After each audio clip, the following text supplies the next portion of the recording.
palavra passe para o pessoal, tá? Boa, boa. Eu vou fazer assim, ó. Ó. Peraí. Não avisou. Aí, pronto. Então, ó. Vamos dar início, então, à nossa primeira reunião do Clube do Livro, momento histórico do curso de História.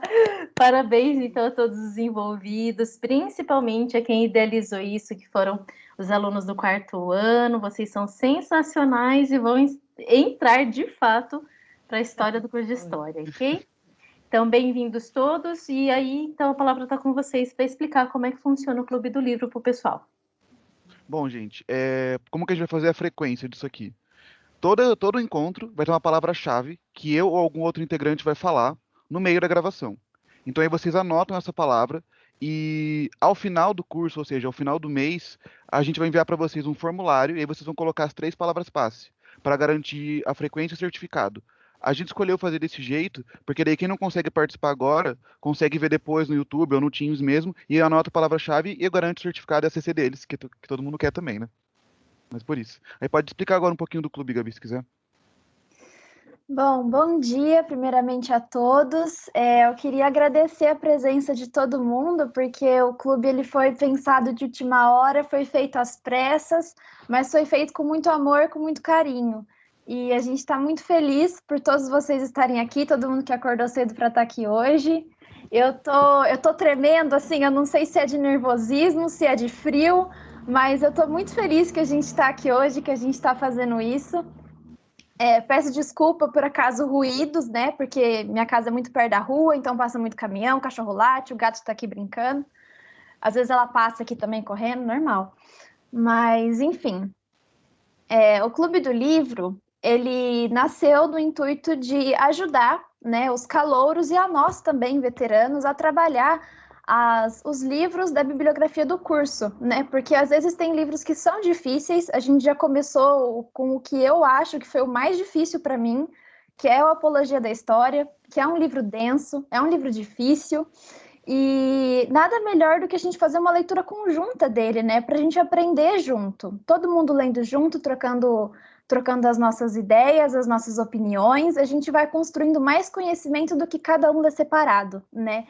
Então, o clube nasceu nesse intuito, esse aqui é o primeiro clube, e a gente espera do fundo do coração que tenhamos outros e que isso fique, né, que entre para a história da Unisagrado e seja um clube que vai durar por muitos anos ainda.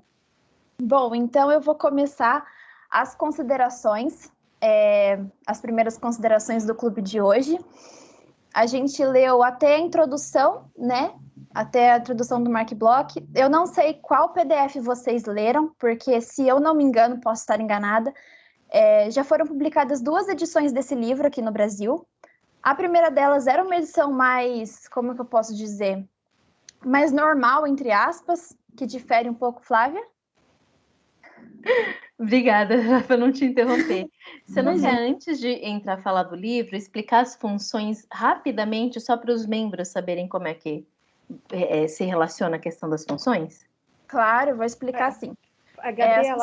Gabriela, só uma outra observação. Arruma um pouquinho a sua câmera, porque eu pelo menos aqui só estou vendo seu nariz e boca. Lourdes, Lu, faz assim, 3 pontinhos. Quem está no celular sempre aparece cortado. Se a gente não ajusta o quadro, Lu, clica 3 pontinhos do lado do nome da Gabi e de todo mundo que está com o celular, e aí põe ajustar quadro. Aí ela fica normalzinha. Aí ela fica normal. Então, ela, o Gabriel Filipine, a Lara e a Samira e o Vinícius Carvalho, todos estão de celular, então eles estão na vertical em vez de estar no horizontal. Conseguiu? Aí fica bem pequenininha a imagem, né? Mais inteira. Exatamente, é isso mesmo, tá? Eu peço até desculpa por isso, que meu notebook inventou de não ligar bem hoje. Ele não quis ligar, então eu tive que entrar pelo celular. Tecnologia é boa quando funciona, né? Tá ali atualizando. Ai, que ódio esse notebook. Mas, enfim, vou explicar então as funções de mediação aqui do clube, tá bom? A gente vai teremos 3 mediadores diferentes por sessão. a gente quis fazer esse rodízio para não ficar sempre as mesmas pessoas começando as discussões, porque acho que é muito importante frisar que isso aqui não é uma aula sobre o livro, a gente não está aqui para explicar tudo de mão beijada, é um clube de discussão. Então, do mesmo jeito que a gente vai falar, a gente quer que vocês também contribuam, que vocês também falem. Tanto pelo abrir o microfone, abrir a câmera, falar, pode ser pelo chat também, que vai ter gente de olho para ler o que vocês vão escrever, mas é para todo mundo participar, né? A gente só está aqui para... Os mediadores só estão ali para realmente não deixar o grupo ficar quieto, né? Não deixar o clube ficar quieto, a gente está sempre falando. Enfim, vou explicar as funções melhor. São 3 funções, 3 mediadores para cada clube. A gente denominou de apresentador 1, apresentador 2 e comentador. Então, o apresentador 1, a função dele no primeiro clube, ele vai contextualizar um pouco a obra e o autor. Então, no caso, eu sou apresentadora hoje, eu vou falar um pouquinho do autor e um pouquinho da obra que a gente vai estar trabalhando hoje, qual a importância dela e tal. O apresentador 2, ele vai começar a fazer as primeiras considerações. Então, ele vai começar a falar um pouquinho sobre o que ele achou da leitura, os pontos importantes, e esse apresentador 2 hoje vai ser o Gustavo. E o comentador, que hoje vai ser a Lara, tem uma das funções mais importantes do clube, que ela vai mediar todo o nosso encontro. Então, tudo que vocês falarem vai ser a Lara que vai estar à frente, conversando com vocês. E ela também elaborou um questionamento, mas não é um questionamento estilo prova da Lourdes, prometo para vocês. É uma questão bem aberta para realmente... para vocês terem o que falar, caso vocês não saibam o que falar ainda. Né, uma pergunta, assim, bem aberta, que vocês podem responder da maneira que vocês acharem melhor, porque não tem resposta certa, a gente só quer realmente saber o que vocês têm a dizer sobre o que a gente leu. Acho que agora eu posso falar um pouquinho mais, né, sobre começar a contextualização. Bom, primeiro eu quero falar um pouquinho do livro, né? Eu estava comentando sobre as edições, porque que tem essa diferença das edições. Essa edição aqui que eu tenho, que é a mais nova, que eu comprei no primeiro ano, ela é um manuscrito do livro. Então, contextualizando a obra, o Mark Bloch escreveu isso aqui, ele estava preso. Ele até comenta que ele não teve acesso a nenhuma bibliografia, né? Que ele fala assim, bem na introdução que a gente leu para a sessão de hoje, que ele gostaria de ter uma biblioteca para poder consultar os livros e poder aprofundar aquilo. Ele literalmente escreveu isso aqui com as vozes da cabeça dele. Então, às vezes, tem coisa que não faz muito sentido, tem coisa frases que eles colocam colchetes, que ele apagava, que ele botava aqui, botava lá. Então, é literalmente um manuscrito. Por isso que às vezes fica confuso, por isso que às vezes você fica assim, nossa, tá faltando um ponto aqui, essa frase tá muito longa. Você começa a criticar o jeito que ele escreve, mas é porque é o manuscrito. Essa edição aqui, eles pegaram literalmente o que ele escreveu e digitaram. Então, por isso que ela é tão confusa, por isso que ela é tão difícil de entender. Se fosse a edição antiga, que eu não li a edição antiga, né? Mas acredito eu que a edição antiga foi mais adaptada. Então, por isso que essa é uma das grandes dificuldades da leitura que essa edição proporciona. E agora falar um pouquinho sobre o Mark Bloch, né? Para quem não conhece Mark Bloch, ele junto com o Lucian Febvre. Ai, gente, é tanto nome nesse livro que eu já me perco. É ele mesmo, né? Eles fundaram a revista dos análises, né? Os análises de história e econômica e política, alguma coisa assim. Eu peço até desculpa, eu tinha uma colinha no meu celular para usar enquanto eu estava no notebook, mas como eu não estou agora com o celular, tá tudo vindo da minha cabeça, tá? Por isso que eu tô meio confusa. Mas o Mark Bloch, eu acho muito interessante o jeito que a Lilia Schwartz fala dele na introdução, o jeito que ela trabalha a história dele. Gosto muito da escrita da Lilia Schwartz, a propósito. Eu acho muito bonito o jeito que ela fala dele, né? O jeito que ela fala assim, que ele era um cara inconformado com o que ele aprendia, com a história positivista que ele aprendia. Ele era inconformado com aquilo, ele não gostava. E aí ele começava a procurar o que ele poderia fazer de melhor ali, né? O que ele poderia melhorar, o que ele poderia aprimorar. Uma coisa que eu acho muito interessante que ele fala na introdução do livro é assim, estou aqui, não fala dessa maneira, mas ele fala assim, eu estou aqui criticando os meus professores no intuito de, no futuro, os meus alunos me criticarem.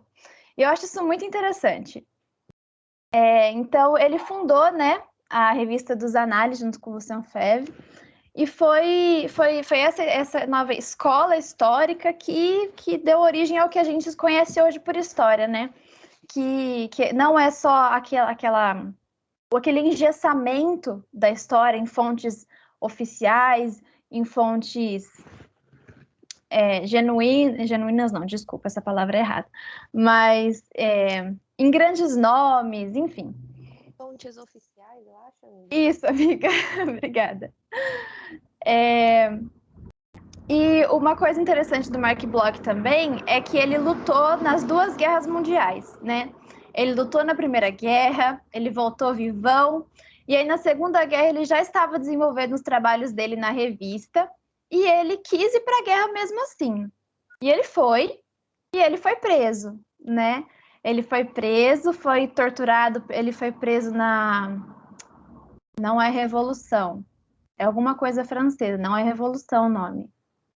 É outra coisa. Resistência, muito obrigada. Na Resistência Francesa.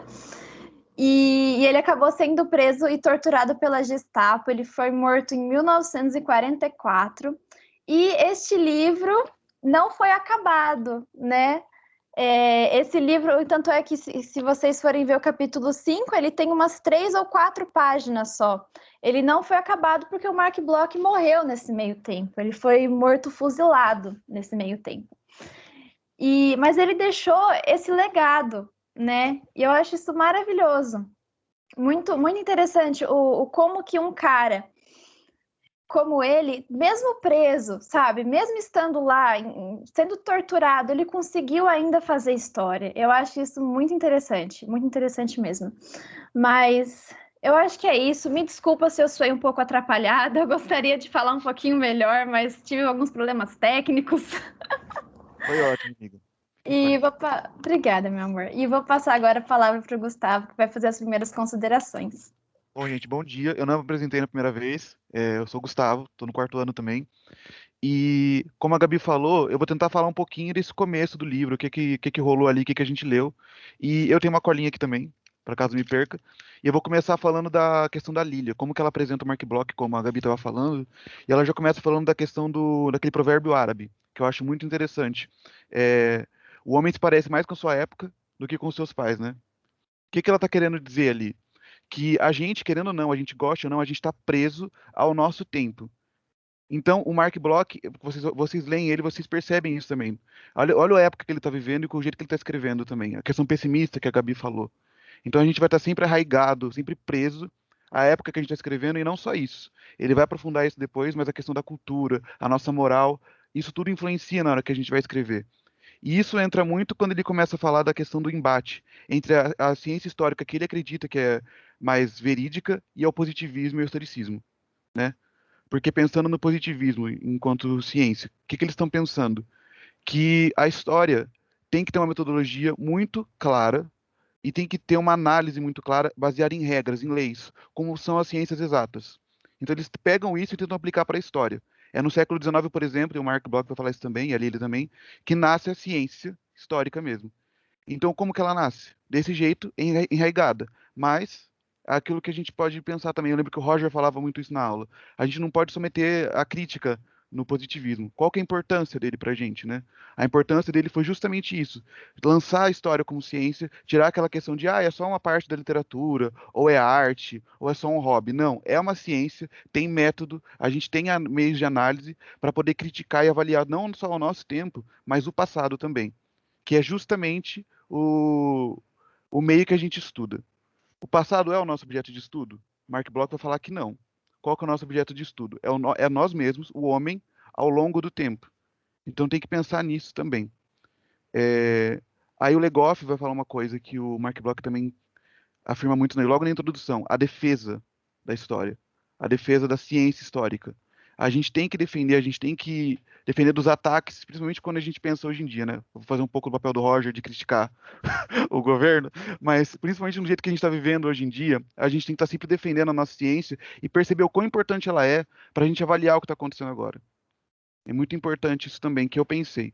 E a leitura nesse começo não foi das mais difíceis, não, até porque foi o quê? 10 páginas do bloco, então a parte difícil não aconteceu ainda. Então, eu acho que para ter meios gerais, assim, só para não falar tudo, porque eu não quero falar tudo, eu vou terminar desse jeitinho assim, tá bom? Oi, gente, bom dia. Espero que vocês estejam me ouvindo, porque eu perdi meu fone. É, Eu vou fazer minhas considerações mais com foco na fala do bloco mesmo, já que a Gabi e o Gu explicaram os dois historiadores anteriores à fala dele. Uma coisa que eu fiquei bastante prestando atenção e eu reli a minha resenha do primeiro ano, que foi uma catástrofe, é que eu coloquei assim, ele faz bastante pergunta e ele mesmo se responde. E foi uma característica muito assim pontual que eu vi na introdução do capítulo dele, que é uma coisa que está muito presente no nosso dia a dia de historiador, que é qual é a pergunta mediadora que vai fazer com que a gente desenvolva pesquisa. E aí ele faz algumas perguntas, eu tenho uma colinha aqui, como por exemplo, para que serve a história? Por que que o historiador escolheu o ofício do historiador? Vale a pena o esforço para escrever história? A história já nos enganou. Essa foi o mais assim legal que ele conta que ele estava com os amigos dele num parque, alguma coisa assim, e ele fala que um dos amigos comentou: "Nossa, mas será que a história já nos enganou? Será que a gente tem 100% certeza das coisas que a gente aprende, das coisas que a gente lê? Será que a gente já foi enganado?" E a última pergunta que ele faz assim da introdução é legítimo o esforço intelectual?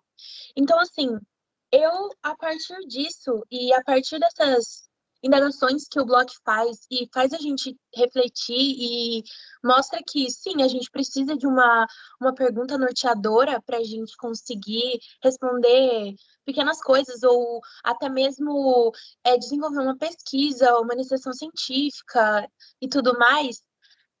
Eu pensei numa questão que depois eu fiquei com medo, eu até perguntei para a Gabi se estava certo, que é assim, de que maneira vocês acham que o Bloch ele influencia esses historiadores, tanto o Legoff e a Lilian Schwartz, de que maneira você acha que ele influencia esses dois historiadores e também de que maneira vocês acham que o Bloch influencia vocês quando a gente está fazendo, por exemplo, uma pesquisa, não necessariamente uma iniciação científica, porque ao longo do curso a gente faz 1 milhão de pesquisa. Então, acho que a minha pergunta é mais assim, de que maneira vocês acham que o Bloch, com essas perguntinhas dele, com essas alfinetadinhas deles, eles influenciam o modo de vocês serem historiadores mesmo. Então é isso minha pergunta. Quem quiser falar aí, pode abrir o microfone ou mandar no chat. E, gente, a pergunta é para todos, né? A ideia do Clube do Livro é que todo mundo converse e fale. No caso, não só os mediadores, mas principalmente os membros também, né? Então, fiquem à vontade.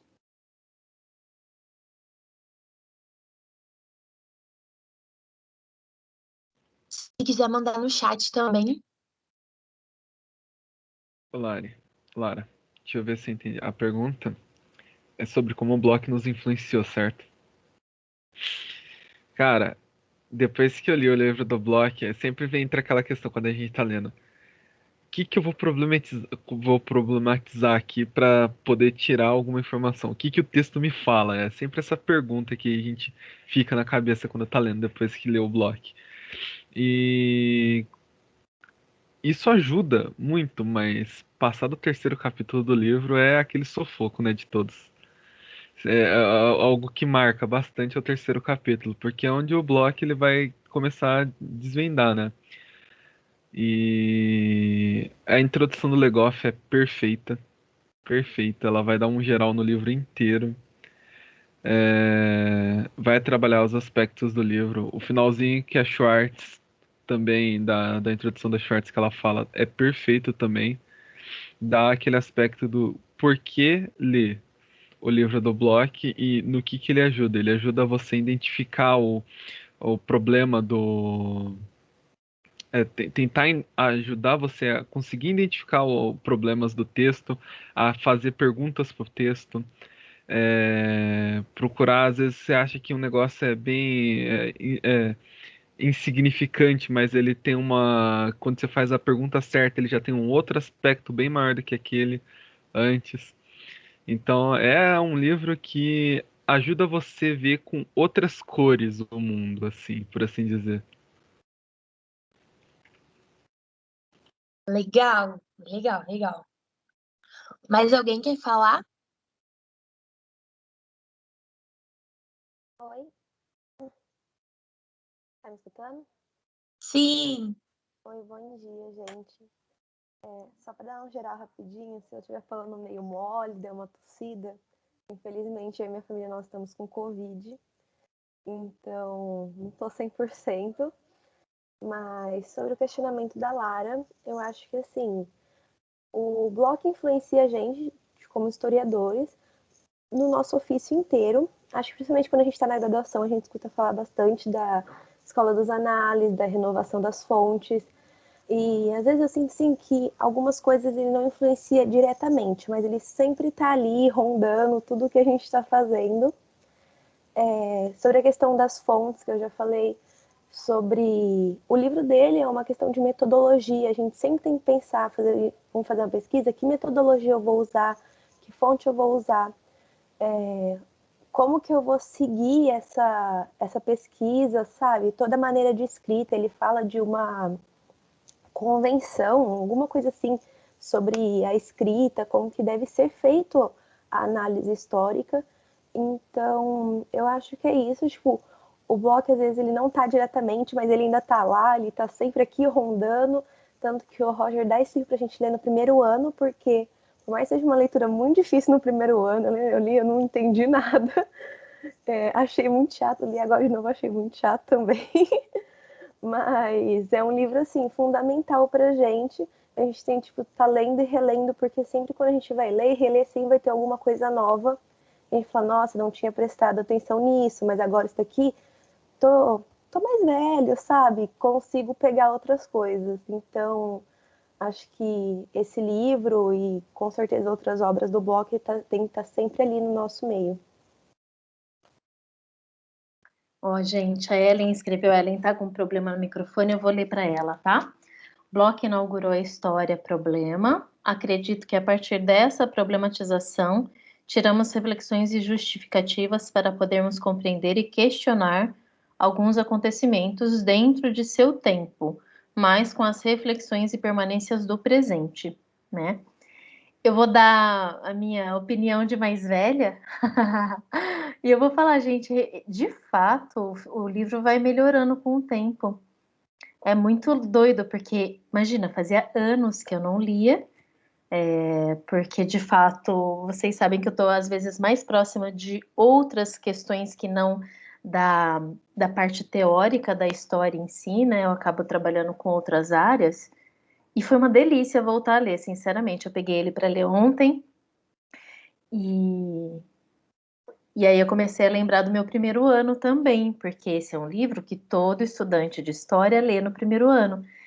E, de fato, ele é muito difícil para primeiro ano, só que ele é a base de tudo. Então, sinceramente, assim, hoje eu leio e falo, nossa, que delícia, que legal. Então, provavelmente, daqui 20 anos, gente, quando vocês estiverem formados, que é o que eu tenho, 20 anos de formada, provavelmente vocês vão ter outra leitura do livro. E os livros, eles são fontes vivas. Porque, na verdade, a gente é fonte viva, então a gente vai mudando com o tempo e o livro muda junto com a gente, porque a nossa visão muda e o livro vai junto, né? Vini? Eu vou falar praticamente o que você disse também, Flávia. Respondendo essa pergunta da Lara sobre a influência do Mark Bloch para a gente, eu, pelo menos, sempre retorno esse texto quando eu vou fazer alguma pesquisa, quando eu tenho muita dúvida ainda do que é a história, porque eu acredito que o Mark Bloch ele traça um ótimo parâmetro para explicar o que é a história e como que a gente estuda isso. E uma das partes que eu mais gosto aqui na introdução é que quando ele começa a falar que a história ela é uma coisa em movimento. Acredito eu que tenha outros autores que também falam muito sobre isso, né, pós-escola dos análises, E é muito interessante estudar a história a partir dessa perspectiva, né, de algo em movimento. Então, eu acredito que o Marco Bloch ele contribui muito, não apenas pela metodologia que ele escreve aqui para auxiliar a gente nas pesquisas, mas isso também, eu acho que foge também do meio acadêmico, sabe? Pessoas comuns podem fazer certas indagações e, seguindo, assim, mais ou menos esse método que o Mark Bloch ele traz aqui, é possível que qualquer pessoa consiga, então, estudar a história a partir do que é interessante para cada pessoa, do que ela quer, e a história ela não fica como algo restrito mesmo à academia e aos historiadores em geral. Então, eu acho que esse livro ele é um livro muito importante e é sempre também um prazer voltar a lê-lo. E cada vez que eu leio ele, eu consigo entender mais coisas do que eu já entendi, porque o primeiro ano realmente é muito difícil. Eu acho que eu nem li o livro direito, a gente só meio que lê para fazer a resenha para entregar a nota do Roger. Mas aí, quando a gente realmente se forma, a gente precisa ir para a sala de aula, até mesmo para pesquisa, e a gente vê esse livro com outro olhar. Então, eu acho que isso é muito importante. Eu posso falar um pouquinho? Sim, pode. Não, Mas peraí, gente, obrigado de ter respondido, viu? Não, é só entrando nisso que o Vini falou um pouquinho, porque eu não sei pra vocês, pessoal do quarto, terceiro, mas agora que eu tô lendo de novo, parece que juntando tudo que a gente teve de matéria, teoria da história, pesquisa da história, parece que faz tão mais sentido na hora que você lê. Então é um susto, mas eu acho que é muito importante. E pra mim, respondendo sua pergunta, Lara, que eu adorei a pergunta, inclusive, a maior influência pra mim que o Bloch deu foi um pouquinho no que o Vini falou também, a questão de tirar aquela visão da história, do passado estático, sabe? A questão de que o passado tá lá paradinho e é só a gente ir lá, ver o que aconteceu e voltar. A hora que ele falou aquela questão de que o passado muda a partir da nossa lente, a partir do jeito que a gente olha pro passado, quebrou a Matrix pra mim ali no primeiro ano. Eu lembro que eu fiquei tipo, nossa, como é profundo essas questões, sabe? Porque o passado vai mudar constantemente por conta da gente, por conta do nosso presente. Então eu acho que essa pra mim foi a maior contribuição, eu levo isso pra vida, assim. Sim, esse livro, ele é muito interessante, ele é perfeito, na verdade. E realmente, Gu, que você falou, depois que a gente tem todas as matérias, o Roger, essas matérias de historiografia, faz muito mais sentido depois reler. Aham, explode a cabeça. E esse livro, ele tem uma linguagem mais pesada e meio bugada, né, por ter essas anotações com abre colchetes, tem tracinhos e tudo mais, mas apesar disso a gente consegue ver como é que ele raciocinava, qual era a linha que ele estava pensando e apesar das circunstâncias tem uma escrita muito coerente e esse livro de fato ele é maravilhoso. Eu fui gravar um vídeo para o meu Instagram. Agora que eu lembrei, eu fui gravar um vídeo pro meu Instagram sobre o que era história. E aí eu tentava achar nas minhas anotações o que eu tinha feito sobre essa matéria do Roger, porque a gente bateu bastante nessa tecla e eu não conseguia achar a anotação. Aí eu voltei e li no começo do ano a parte em que ele explicava o que era história para o historiador e tudo mais. Então esse livro realmente ele é maravilhoso. Ele ajuda todo mundo que é historiador e gosta de pesquisa e tudo mais. Mas alguém quer falar? Alguém do primeiro ano? Oi. Ai, desculpa, pode falar, eu falo depois, fica tranquilo. Não vou acrescentar muita coisa, pra mim não mudou muito, né? Pra mim a história não existia direito, agora que eu tenho entendendo, então eu achei legal o livro. Eu só tenho um ponto que eu queria até perguntar, não sei se vai queimar largada pra vocês, que eu achei interessante na introdução, mas eu não entendi muito bem. Que o Roger, ele me explicou, mas não adiantou muita coisa. Que é a parte que ele fala que não dá pra tirar a poesia da historiografia. Essa parte pra mim ficou meio abstrata, na realidade. Como assim tirar a poesia? Porque é todo metodológico o livro, você vê que são tudo baseado em métodos e tudo. E eu não entendi onde tá a parte dessa poesia que ele fala. Qual o significado dessa poesia? Alguém sabe me responder? Desculpa se não tô na hora de falar ainda sobre essa parte. Não, fica tranquilo, pode falar sim. Não sei se eu vou conseguir responder a sua pergunta, mas eu vou falar o que eu entendi dessa parte do livro, tá? O que eu entendi é que o historiador consegue fazer uma história poética sem deixar de ser científica, entendeu? Meio que a gente consegue escrever uma história bonita de se ler, que às vezes não é bonita, a história pode não ser bonita, mas ela pode ser bonita de se ler, e ela não deixa de ser científica. A história consegue ser uma ciência e ela consegue ser poética ao mesmo tempo. Foi isso que eu interpretei disso que ele falou, sabe? Acho que os meus colegas podem ter outra interpretação, acho que eles podem te responder também melhor. Oi, posso falar? O que eu interpreto dessa fala, né? Eu estava tentando aqui lembrar do que o Legoff estava falando nessa parte, a parte do Legoff, né? Não lembro, mas enfim. Só discutindo essa frase, o que eu penso, por exemplo, tudo que você vai pesquisar, por exemplo, todo mundo aqui tem uma área que pesquisa da história. Por exemplo, eu gosto de história do Japão, a Gabi história das mulheres, o Gabriel estuda genocídio.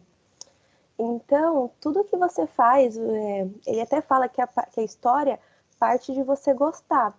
Então, a partir do momento que você está fazendo uma coisa que você gostar, o próprio ofício do historiador, você vai fazer com gosto. Você vai fazer de uma forma bonita, uma forma bem feita. Eu acho que é disso que vem a parte poética. De você estar fazendo, assim, aquilo que você gosta, que você vai se dedicar. E com certeza, quando você se dedica e faz uma coisa bem, essa coisa não vai ficar ruim. Então, para mim, vem de mim essa parte, assim, poética da história.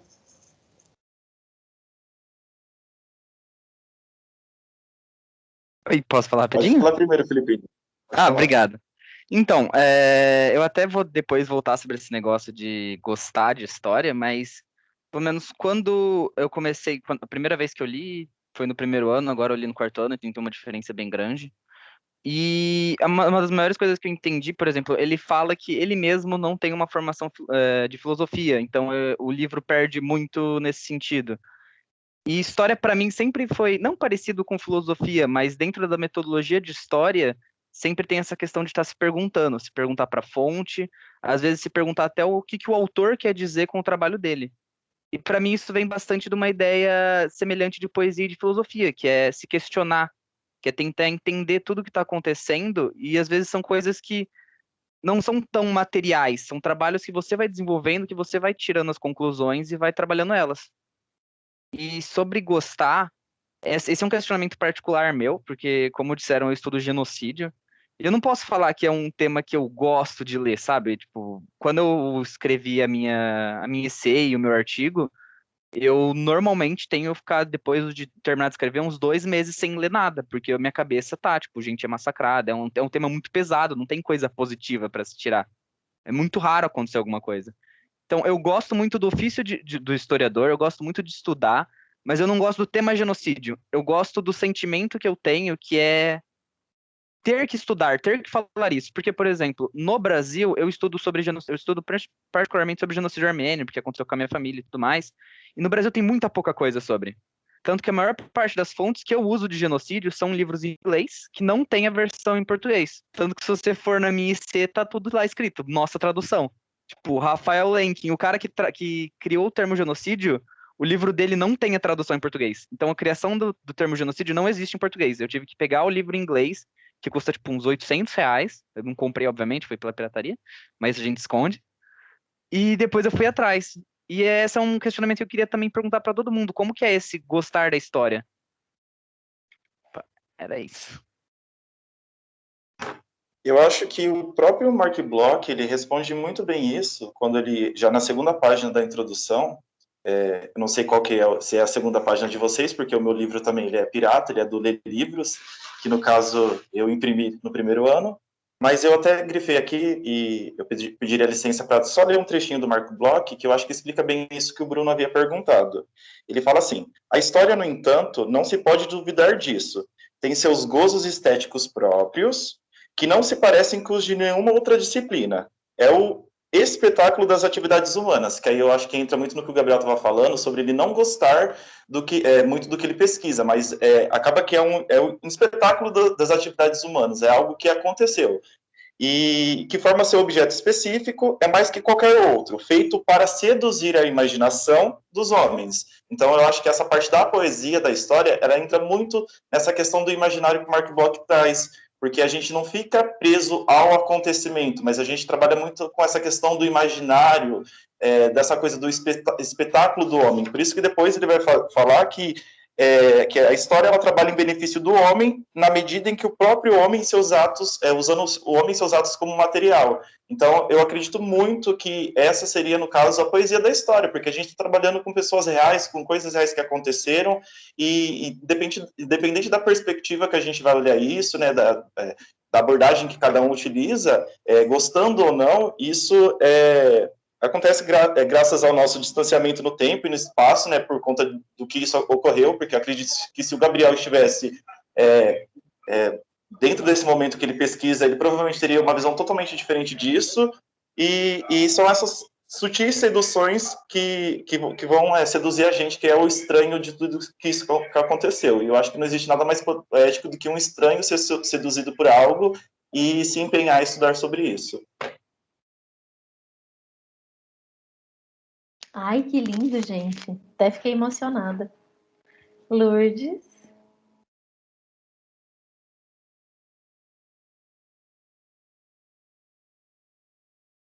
Tá mutada, Lourdes. Lourdes, tá mutada. Tá sem áudio. Agora foi. A gente nunca lembra de abrir esse áudio.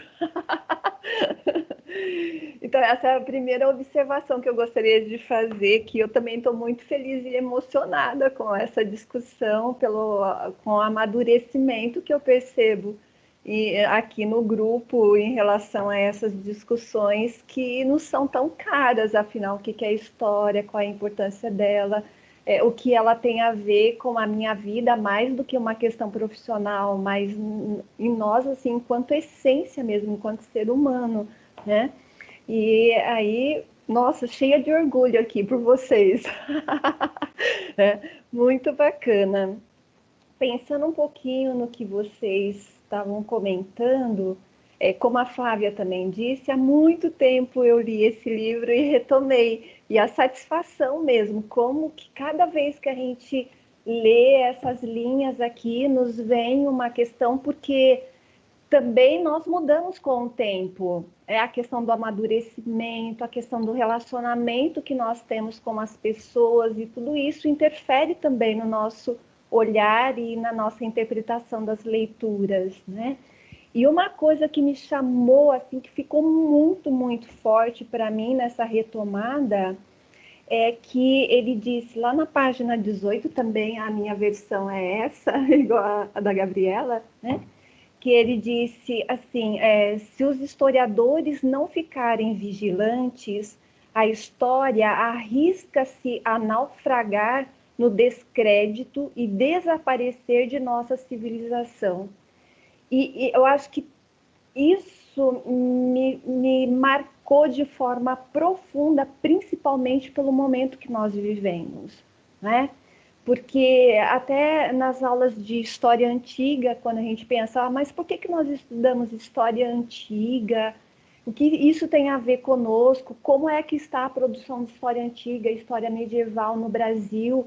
Como que a partir dos anos 80 é que nós passamos a ter todo um estímulo institucional, né, com bolsas para a produção de pesquisa, e nesse exato momento nós não temos nenhum edital do governo federal relacionado às ciências humanas.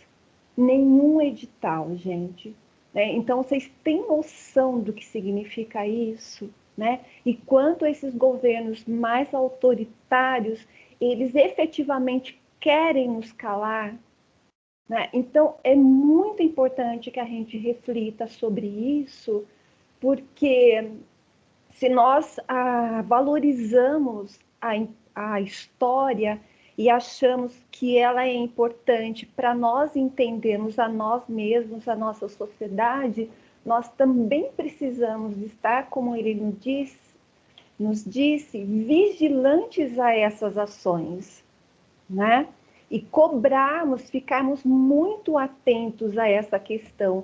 Então, quando o Gabriel disse, o Filippini, né, ele trouxe essa indagação, bom, o que é gostar de história? Eu relaciono muito história, o gosto, igual à política. Para mim, história também é política. O tema que eu escolho pesquisar também é uma ação política. Eu não consigo desconectar uma coisa da outra. Então, é o meu compromisso enquanto ser humano, as causas que eu acredito serem importantes e que eu me dedico a trazer a essa memória, né? Então, quando o Gabriel fez essa opção de estudar um tema que lhe é muito dolorido, porque diz respeito a ele e a história da família dele, mas ao mesmo tempo tem esse compromisso de trazer, de não deixar no passado que isso se esqueça, mas de que aqui no momento presente seja importante as pessoas conhecerem essa história, refletirem sobre ela e mais, né, de se preocuparem para que isso não aconteça mais. Por isso que a história nunca diz respeito ao passado. Né? E eu digo isso porque eu sou uma historiadora do passado, né? Teoricamente. Eu sou uma especialista em história antiga. Mas essa história antiga, se não tiver conexão com esse nosso presente, se ela não trouxer informações que nos permita refletir sobre o nosso momento, ela não tem sentido. E eu vejo que esse é o grande mérito da Escola do Zanardi, né? Que não existe o passado pelo passado, mas ele sempre precisa estar conectado com as indagações do presente. Então, um pouquinho isso das minhas reflexões aí. Obrigado, Lourdes. Ellen, quer falar alguma coisa? Ô, Ellen, só um pouquinho antes de você falar, pra você falar a palavra-chave, a gente tá acabando a hora aqui, ó. A palavra-chave de hoje é problema, tá bom? Então anotem aí, problema. Pode falar, Ellen.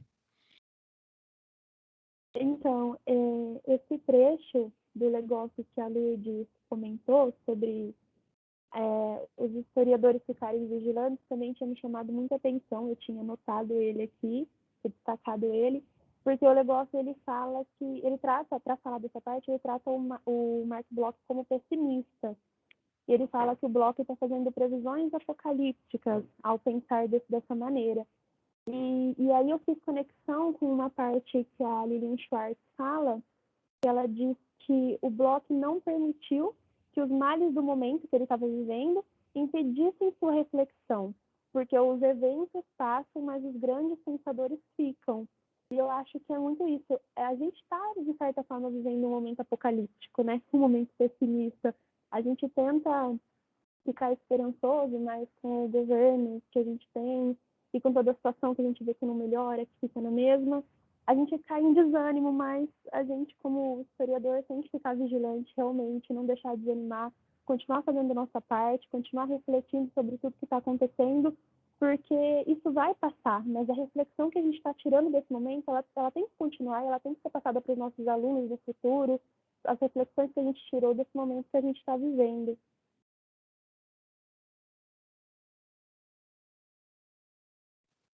É isso, Sim, gente. com certeza. Obrigado, Ellen. Samira, pode falar.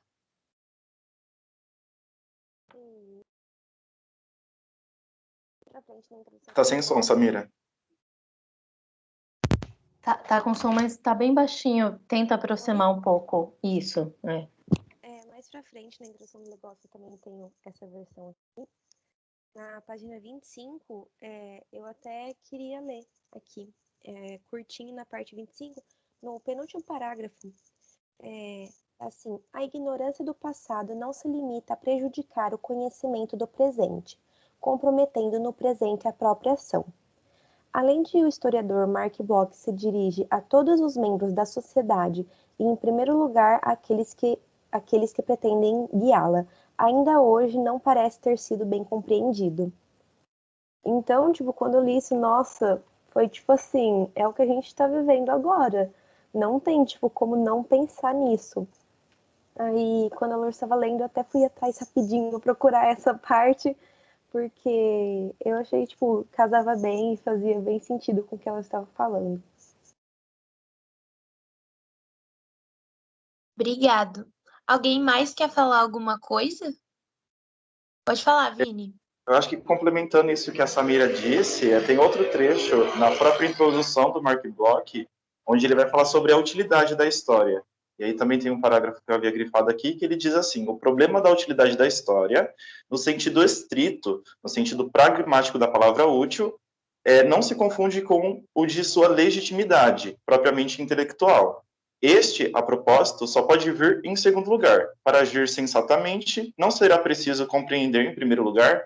Eu acho que aqui é a síntese final, que o Marco, ele bate o martelo e fala assim, é por isso que é importante a gente compreender todo esse movimento que está acontecendo, porque muitas das vezes, principalmente nesse contexto atual que a gente vê muito a história ela sendo utilizada para um fim, né, essa questão de utilidade, e a gente acaba perdendo esse outro sentido propriamente intelectual, ou até mesmo esse sentido de compreender de fato o que é a história. A gente acaba vê muito as pessoas utilizando ela para um fim, mas não compreendendo ela num sentido mais geral. Então, só para complementar, acho que o que a Samira falou.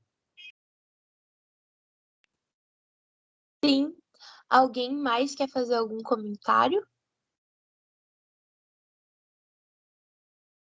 Não? Não. Antes do Bruno sair, pessoal, deixa eu tirar um print. Vou registrar todas as nossas reuniões, pode ser? Todo mundo lindo, então, maravilhoso. Quem não ligou a câmera, se quiser ligar e puder, mas se não quiser também não tem problema. Se preparem. Aí, Ellen, peraí que eu vou ajustar o seu quadro aqui no meu. Bora lá. 1, 2, 3, já. Ok. Eu acho que é isso, então, né? Bom, gente, sucesso. Tchau, Bruno. Posso falar um pouquinho antes? Eu fiquei quieta, assim, toda hora que vocês falavam alguma coisa, eu tinha vontade de fazer um comentário, mas, nossa, gente, as contribuições de vocês foram tão maravilhosas que eu fiquei até sem palavras. Eu queria falar alguma coisa, mas aí vocês já começavam a falar e eu só ficava assim, ó. Por dentro eu tava assim, vendo vocês falando. Sério, eu achei assim... Eu tô muito feliz com tudo que a gente falou aqui hoje, sabe? Eu percebi que a gente conseguiu não só destrinchar muito bem toda a parte que a gente tinha que ler, mas a gente filosofou, indagou muito, a gente refletiu muito. E assim, eu tô sem palavras, eu não sei nem mais o que eu tenho para contribuir, porque as contribuições de vocês foram maravilhosas, maravilhosas. Nossa, se a gente fizer isso em todo o clube, e vamos fazer, a gente tá muito bem na fita, viu? Mas eu acho que é isso, então. Eu não sei se o Gabriel ou o Gustavo queria falar alguma coisa sobre um grupo no WhatsApp ou no Telegram que a gente estava discutindo na reunião de ontem. Eu não sei se vocês discutiram alguma coisa. Samira? Não, eu só vou falar uma coisa que eu vou sair mais cedo, porque os sintomas começaram, não estou me sentindo muito bem. Mas aí eu termino de ver a aula gravada. Então, tá? Tchau, gente. Melhora, Samira. Melhoras, linda. Descansa, viu? Tchau, amiga. Tchau. Tchau, Vai melhoras. Mas então, Gabi, a gente não chegou a conversar, não. Eu acho que mais fácil um grupo no WhatsApp mesmo, né? Todo mundo já tem. Mais rapidão mesmo. Tá. Aí, para outros clubes, caso a gente pense melhor na ideia, a gente faz no Telegram. Beleza. Então a gente monta o grupo. Será que a gente tem... Como que faz para pegar o número de todo mundo? Eu tenho o contato de todos, e aí na beleza. lista, quando eles fazem a inscrição, tem o telefone e e-mail, mas eu monto o grupo tudo certinho, coloco todo mundo lá. Beleza. Gente, Mais foi um grupo, hein? Mais um grupo. Meu Deus do céu. Estou me afogando em grupos, meu Deus. Gente, sensacional. Vocês são sensacionais, viu? Parabéns. Muito bom. E aí, semana que vem, mesmo local e mesma hora, a gente se encontra. E o que vai ser? A gente permanece no primeiro capítulo ainda ou já vai passar para os próximos 2, gente? Eu acho que a gente colocou os próximos 2, né, para a próxima reunião, os capítulos 1 e 2? 1 e 2. Aí na última reunião é o 3, o 4 e o 5. Perfeito, é isso aí. Beleza? Tá. Deixa eu parar aqui então, gravação.